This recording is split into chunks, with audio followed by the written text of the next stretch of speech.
తెలిసి తెలియనిటువంటి మిడిమిడి జ్ఞానంతో ఉన్నటువంటి కొంతమంది వ్యక్తులు సంబంధం లేని విషయాల్లోకి వేలు పెడుతుంటారు కదా, అలా పెట్టిందండి ఆవిడ. సభలో లేని వ్యక్తుల గురించి మనకు ఎందుకు కానీ అలా పెట్టారన్నట్టు పాపం. పెడితే అంటే సంబంధం లేని అంటే ఈ సినిమాకి సంబంధం లేకుండానే మీరు అంటే నేను మాట్లాడింది తప్పు, కేవలం మీరు డబ్బులు ఇచ్చింది యాక్టింగ్కి మాత్రమే, ప్రమోషన్స్కి కాదు అని చెప్పేసి ఆవిడ పెట్టింది. సో మా దగ్గర అగ్రిమెంట్ ఉంది, ప్రసన్న కుమార్ గారు 14th క్లాజ్ అని చెప్పేసి జడ్జి గారు అలాగే చెప్పారు. సినిమా ట్రై చేయి ఆమెతో.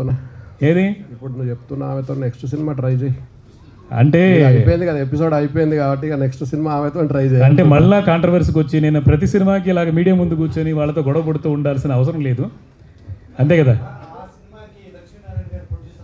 లక్ష్మీనారాయణ గారు ప్రొడ్యూసర్ కాబట్టి సరే ప్రసన్న కుమార్ పైసలు ఇస్తాడు, మనం ప్రొడ్యూస్ చేద్దాం. రైట్, ఆయన ఇస్తారు కావాలి, డెఫినెట్గా ఇస్తారు, అందులో డౌట్ ఏం లేదు.